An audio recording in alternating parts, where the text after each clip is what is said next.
Welcome to the latest episode of KapVista Klips. Today we are here with Imran and Harri from Danvantar. How are you? Thanks for having us. Doing good. Awesome. Thanks for jumping on. We're in 3 different time zones. It's this world of technology where you're dealing with companies from all over the world. It's connecting with people at 3 different moments in time from 3 different areas on the planet. So thanks for finding the time to jump on. Absolutely. Awesome. So let's jump straight into it. I want to know about you, your background, your history, and how you got to this point before we get into the technology. So, Imran, do you want to start? Sure. Right. So, Imran, I'm the founder of the company. Born and raised in Helsinki. Lived in New York for 9 years, Brussels 4 years, and now I'm in New Delhi. I have a background. I'm a master's from Helsinki School of Economics, and I've been working with mostly digital solutions ever since.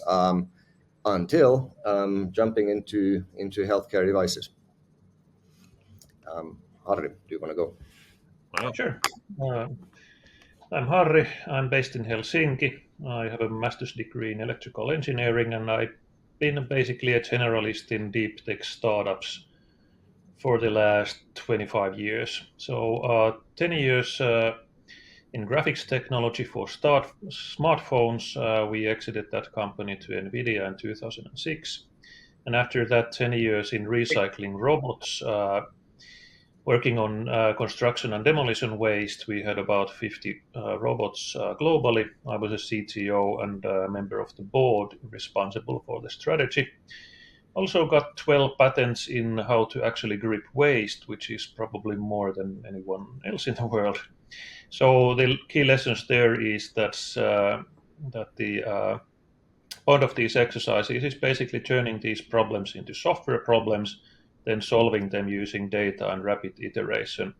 And now these medical devices are pretty much the opposite of that at the moment. Yeah, awesome. So how did the team come together? How did you two meet? Right. So I think I got the idea while working at the Finnish Consulate General in New York as a trade counselor. I started just before COVID hit, and my job was to help Finnish scale-up technology companies to evaluate their products. And once COVID hit, a lot of them we saw a trend pushing towards LED solutions, whether they were farming or disinfection or healthcare. And that made me have a closer look at the field, what's happening in the field. And once my term ended in 2020, I sort of kept thinking about a concept on LED-based medical devices, especially for wound care, and called a couple of guys.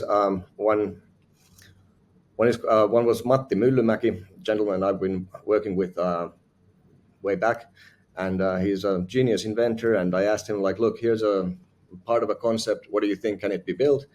And that's basically when he said, yes, I think it can be built. That's where it started. Another person with a big influence in the very beginning was Jouni Uitto, the head of dermatology at Thomas Jefferson. And he sort of encouraged us with the research background and supported us with the research background and the clinical background for the concept. But yeah, that's pretty much it. Afterwards, I started calling old colleagues and hunting down the talent we needed to build a prototype system. And yeah, a year and a half ago, we actually built the first. Amazing. So walk us through the technology. What is it? How does it work? What's the use case? And you touched a bit on the why, but what's the passion behind it?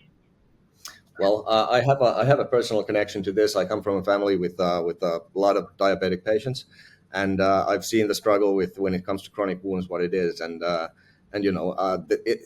it's an area where whatever is out there in the market just isn't enough. People live with a constant fear of amputations, and the treatments take forever, and they cost a lot, and the effect on on the quality of life is very large. So I didn't need convincing on on where to go with that. Also, I think a lot of the push with patients and I guess with healthcare organizations as well is to try to put the minimize the amount of traffic. People want to be able to treat themselves in a home environment instead of going back and forth every week to the hospital. So those were kind of the cornerstones of our design. Actually, if we technology-wise, would you, Harri, care to share a few words on the tech itself? Sure. The technology is based on photobiomodulation, and it's been known for a long time. I think in 1902 or something like that, there was a Nobel Prize awarded for treating psoriasis and vitiligo with UVB radiation, and I guess that's it's easier basically to show it. And the key point of the technology is here, and why this is exciting now is that you see this LED array here. This is something that has only been feasible for the last 5 to 10 years, because before that you could not get all the required wavelengths in LEDs, and the previous devices used basically these fluorescent lamps that are actually fragile and also dangerous if administered wrong. So what we have here is that we have an application of photobiomodulation, where we have basically come to academic research papers for all the optimal parameters and with all the wavelengths that are known to have effect on wound healing, and then package them basically with consumer electronics in a very compact and handheld device. Yeah. So you're looking at the personal device market at home, or is it a commercial model or a industrial model? 77% of the treatment cost is actually inpatient hospitalization with this wound treatment. So the key is to start with a professional device which can be used by home care and outpatient clinics and also at home. Awesome. So you've built the technology. Tell us about the milestones. It's taken a while to put together. So tell us about the milestones you've achieved.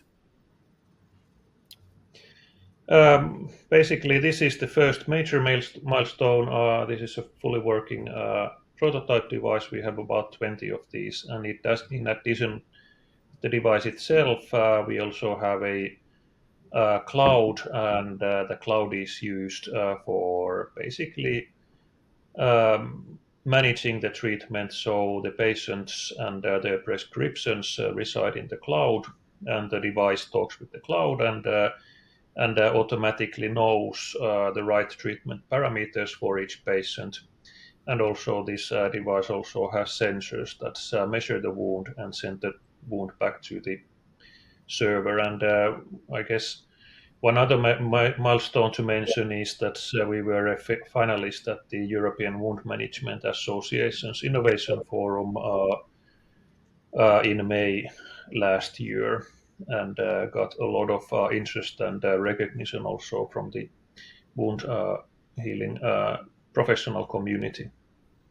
The reason for being selected into that was mainly because of the preliminary results. I mean, we obviously haven't gone into clinical trials yet, but the volunteer patients that have been treated it's really promising. We have wounds starting to heal immediately with a healing cycle that's up to 4 times faster. So that's basically one milestone. Our next step is obviously to get the clinical assessment of that, but so far it looks really promising. Another thing is, of course, the patents. We have 3 filed and 1 secured, so two in the pipeline, and yeah, that's pretty much where we are now. Okay, awesome.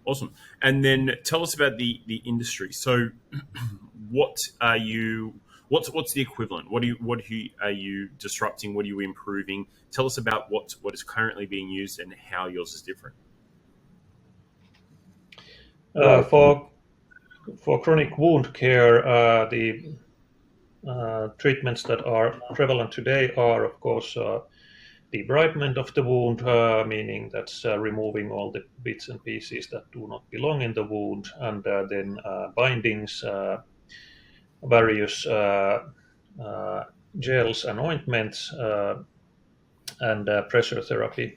And then, in addition to that, there are sort of more high-end therapies where there's actually quite a big list of those: hyperbaric therapy, electrostimulation, and so forth. And the key difference that we offer is that our device is uniquely suitable for home care and even self-care.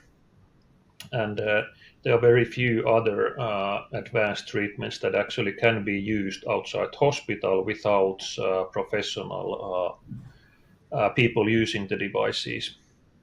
So I would say that that's the key differentiator between these current wound care methods. Right. A good thing to mention maybe is that it doesn't require any consumables, and there is it's completely safe for anybody to use. I mean, battery operated, easy to carry. So there is. I mean, when you ask what are we disrupting, device wise, we haven't found anything for wound care that is similar yet. So we'd be the first there. Yeah, yeah. Okay. Now, tell us about your capital raise. What's the use of funds for? How much is being raised, and what does that provide? Right. So as Harri mentioned about the European Wound Management Association's innovation finals, that gave us some exposure, and we started talking with potential partners on how to take this to the next level. And during the last months, we finalized an agreement with a CDMO partner to pilot this in the Indian market. That will take us through the regulatory track, where the clinical trials will be the first thing to handle. So our raise, all in all, is 3 million, and the main deliverables, once that phase is completed, will be the clinical assessment, the evidence, as well as regulatory compliance when it comes to the Indian market. The CDMO that we were lucky enough to land also is able to distribute the device and the service in India. Okay, so you're raising $3 million. That gets you to distribution and your clinical trials. Right. It will basically give us the opportunity to operate here. The next phase after that one will have to do with the scaling, with the manufacturing equipment and such. However, the manufacturing sort of bottlenecks and final checks and the production version of the actual devices will be taken care of in this phase, in 3 million phase. Okay, so it's you're at the stage where you've got your prototype ready. Yes. You're raising for clinical trials. You've got interest from a number of parties from the event that you went to, and now that you're looking at the next stages. So that $3 million, what's the timeline that is that for the next 12 months, 18 months, that runway? What does that look like? Well, it's for the next 18 months. I doubt it will take us any longer to get through the first trials, as well as the first regulatory path.